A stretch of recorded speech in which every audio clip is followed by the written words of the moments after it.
Aloha kako and apu Hawaii. Ka'oho o ka'alasito, aka Keo, depending what region you're living in, for your monetary mana'o of the day. Aloha kako. To all the kanes out there, holding it down, being leaders.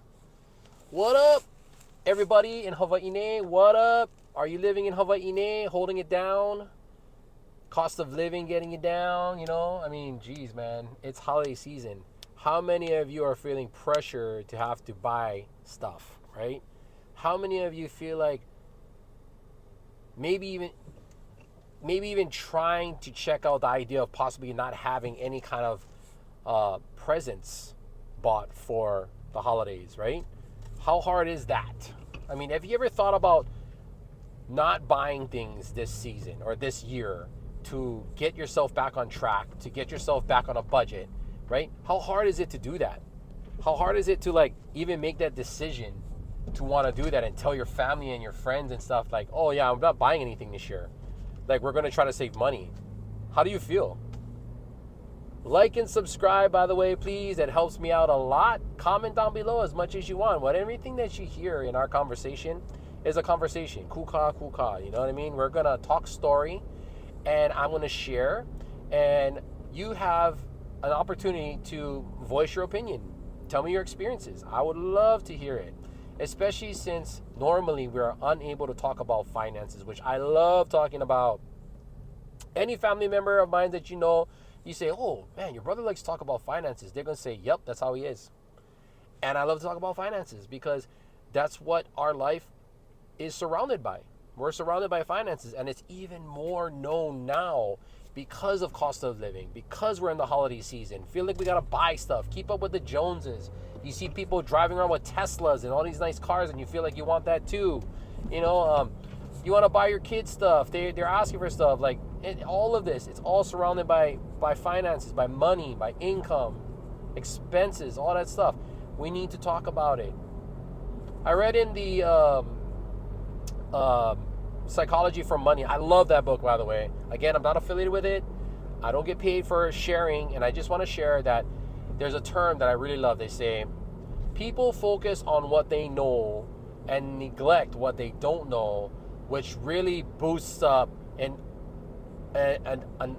non-realistic belief in themselves, right? So that totally goes to finances, meaning like you're only going to focus on what you think you know, and you're not going to focus on what you don't know, which is understandable. So therefore, the results is everybody thinks they know what they don't know.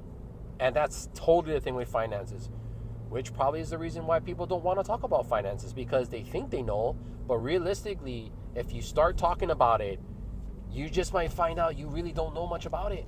And that's okay. That's fine. I was the same way. I'm still like that today, you know? That's why I'm not afraid to talk about finances. I'm not afraid to learn more about it, because learning more about the topic of finances is only going to make life better.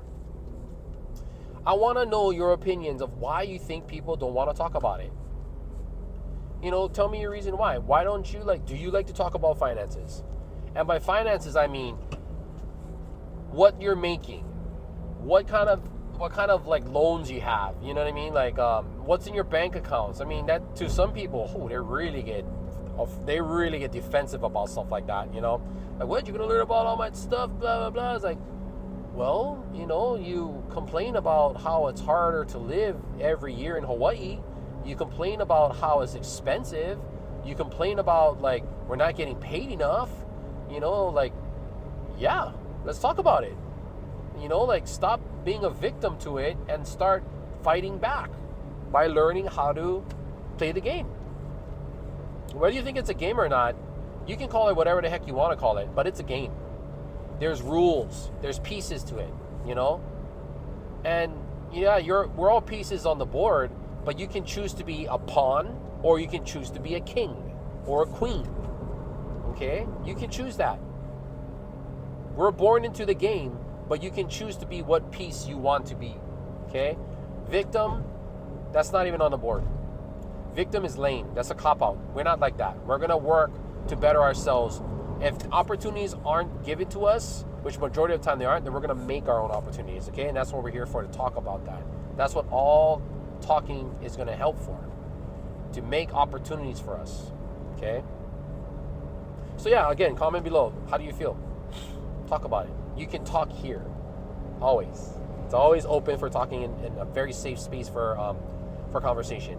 Today I want to talk about number 2 step in the financial foundation, which is, first step again is proper protection. We talked about that in the last episode. This one is going to be debt management.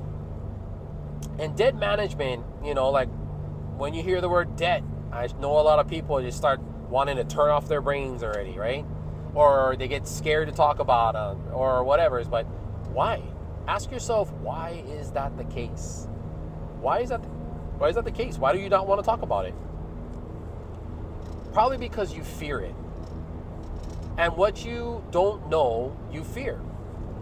Like Yoda said, what you don't know, you fear. But that means we just got to know about it, because the more we know about it, then the less we'll fear it. And the less we'll be able to get it head on, better ourselves, and better our finances, which gives us more opportunity. So debt management. What that means is we need to look at everything that we pay for, okay? Those out there that don't know what a budget is, those out there that are afraid to do it, just listen, okay? Listen to me and take me with a grain of salt. Do your due diligence like I talked in the previous episodes, right? Not many people do that. So take what I say with a grain of salt, but let it be a stepping stone to boost you into the right direction to learn more, okay? So you want to write down everything that you pay for. Like, here's an experiment that we did in our financial workshops is take a piece of paper and think about everything that you bought today. Or do it at the end of the day, so you have the whole day to go through it, right? Write down every single thing you bought today. And then, if you can, go to your credit card statements, go to your bank statements or whatever that money is drawn from, whether it's a debit card or a credit card, go look up what the price of that is, right? So write down what you think you bought today, write down what you think the price is, and then when you exhausted all of your knowledge of what you think you did today, then go look it up on your credit card statements and your bank statements to see what you bought today, total, everything. We're talking online and offline, online and in person, okay? Bought everything today. You're gonna see that there's a drastic difference in what you think you know and what you don't know, like we said earlier. Take that and magnify it times 10 in your whole life, where you think you're good and you think you didn't spend that much money, but then all of a sudden you're wondering, bro, where the hell did all my paycheck go? Where did all my money go when paycheck hits, right? How many of you been there where the check comes in, you're like, all right, payday, and maybe 2 days later you notice that it's practically all gone, right? That's what that experiment does. That experiment does that for people who think they know what's going on with their finances, but realistically they don't. So this is where debt management comes in, just based off of that experiment, okay? Now, after that experiment's done, and you get over the whole, holy crap, now we're gonna do it for real. It's gonna involve you having to look back at least a month's worth. The best would be 3 months worth, so that way you can see a pattern, right? You need to go back 3 months worth, a 90-day thing, because 90 days is like where you'll develop patterns, right? And like, for example, you'll see that you're going to this place more often, or maybe you're purchasing stuff that you totally forgot about. Like recently, I monitor my daughter's bank account, and I noticed that she had like a weekly charge of $10.90 something from Apple. And I texted her and I'm like, hey, are you purchasing stuff on Apple? Like, what is this $10? Like, I took a screenshot and I sent it to her, and she's like, no, I don't know what that's from. I don't have anything. I go, you sure you never bought music, or you never bought like an app or something like that? She goes, no, I don't understand. And so Julia showed me how to find your, like, any kind of subscriptions or past purchases that you did on your phone. And I showed her how to do that. And she came to find out there's something that she possibly may have, I don't know for sure, but it sounded like she did like a free trial of something, and then the trial was done, and then he started charging her because of that, right?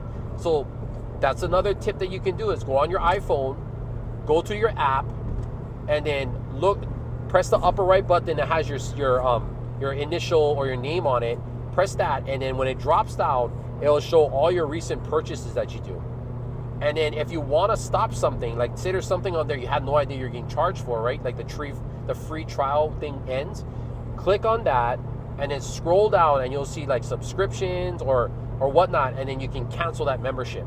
Okay, so that's important because these are things that deals with a debt management on a budget that you need to look into.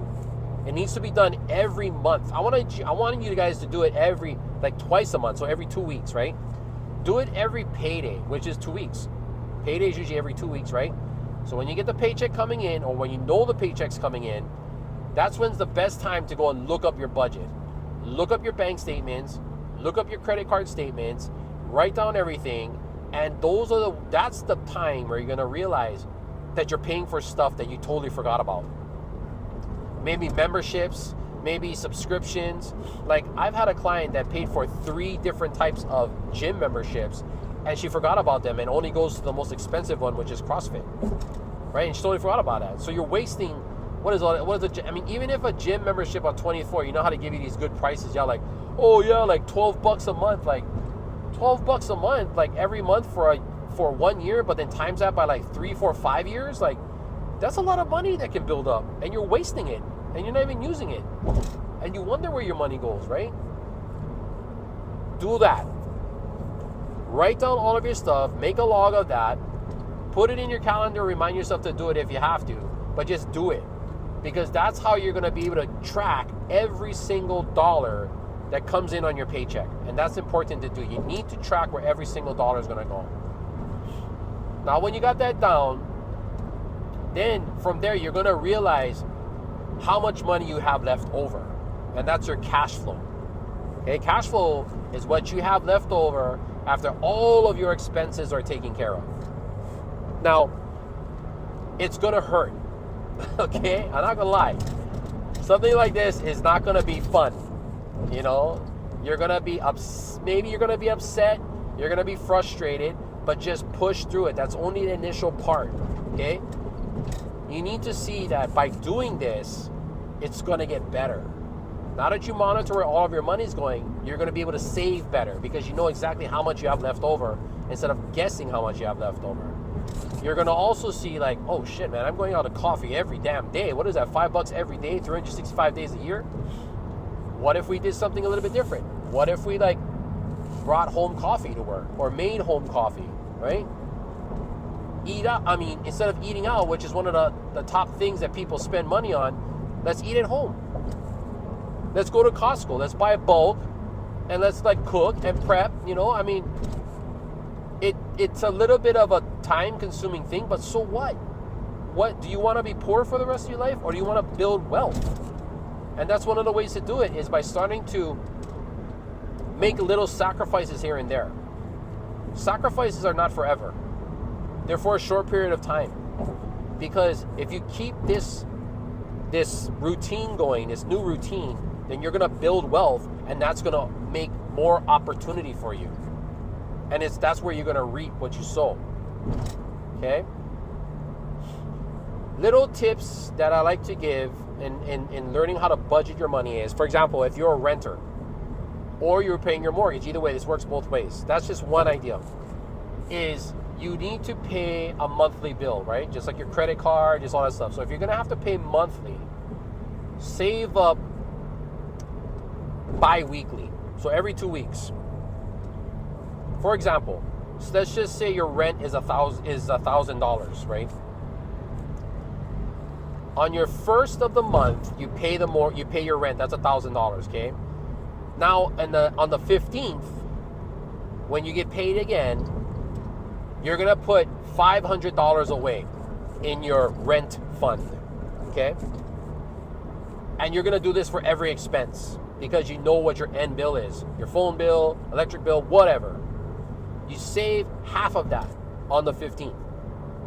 And then when the end of the month comes, you get paid the second part of you get paid again, then you put in the second half of all of your expenses, and then you ship it out to the bill, right?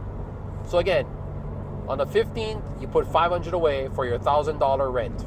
At the end of the month, you put the second $500 away. Now you have your rent and you ship it out. Your phone bill is your phone bill shouldn't be that much. My phone bill is $50. So if my phone bill is $50, on the 15th, I'll put $25 away. At the end of the month, I'll put the second $25 and ship it out. Pay off the bill. Okay? This goes for everything you gotta pay for. Every bill you have to pay for. Do that half pay bill. Whatever you want to call it. But that was the one step that I did that really got me on track. There's another one that's the envelope system. I tried that too, where instead of using credit, because credit you cannot really see the amount of money, you use bills. So whenever your paycheck gets in, you withdraw all that money, and then now you have it in bills where you split it up and you put them in different envelopes, and those envelopes represent the different types of utilities that you got to pay, or different bills. So you're gonna have a bill for your phone, you're gonna have a bill for rent or mortgage, an envelope. You're gonna have an envelope for your phone bill, envelope for your rent, envelope for everything, okay? And you're gonna do that half-step pay thing, half of the month pay. Put it in your envelope, and then by the end of the month, when the bill comes in, that envelope should be nice and fat with money. That way it tells you, all right, this envelope is ready to go, shipped out, bills paid on time, bam. And when you do that, you're gonna also realize that that if the bill is not coming in, then you're gonna be like, what's going on with it, right? Because I have this money in this envelope ready to go, and my bill didn't come in. Why? And you're gonna be even more responsible to check in on that as to why your bill didn't come in. That just helps all around. You're gonna be responsible with your money. That stuff becomes fun. It starts becoming a game, and it becomes really, really fun, where you know exactly what your payments are gonna be. Keep that on time, and then you're gonna see your cash flow build. Those are some of the things that I love doing as far as talking about finances. That kind of stuff, is easy to do. Don't let it get you down. It's only going to be hard at first when you start your budget, but so what? Do you want to win? Do you want to gain wealth? Do you want to stop living paycheck to paycheck? Which, by the way, I don't know if many of you understand that term, paycheck to paycheck. Paycheck to paycheck means you just are able to keep your nose above water to breathe.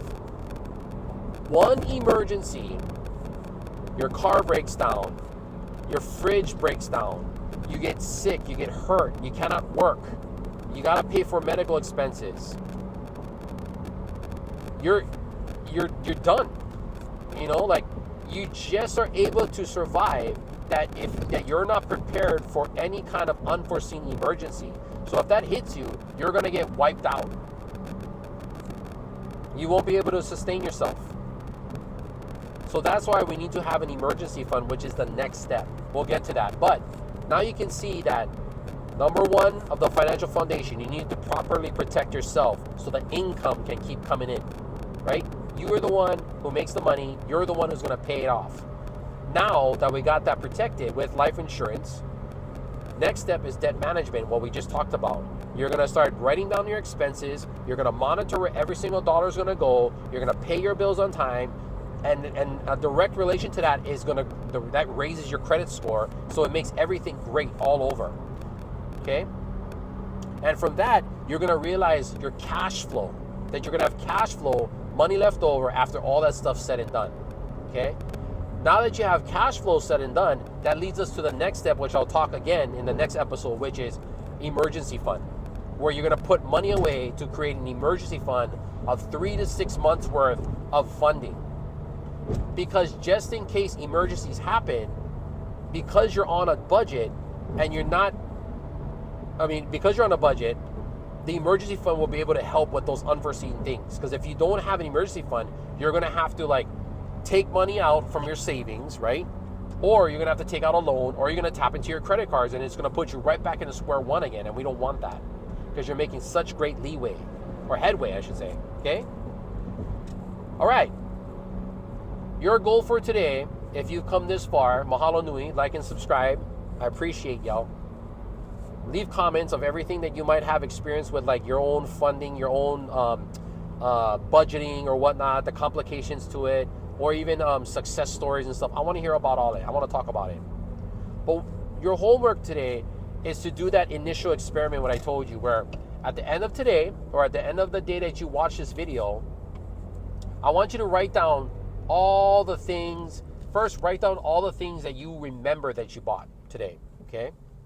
Write them all down, And then write the price to each one that you can remember you bought, okay? Again, write down everything you remember that you bought and write down the price of it and add it up. Once you're done with that, then go to your bank statements and go to your credit card statements and look up everything that you really bought today and their price and tally that up. You're going to see that there's two different changes here. Things that you think you know and things that you don't know, okay? And we're going to try to mesh that, because that is the basis of what a budget is to know everything. We want both of these to know. We don't just want one you know and one you don't know. We want both of them you want to know, okay? All right, you guys are amazing. You can do this. I believe in you. Let's talk about it. Ka'ohu'o ka'alasito here, aka Kale, depending on what region you're living in. For your monetary mana'o of the day, let's get on that budget, people. We can do it. Aloha.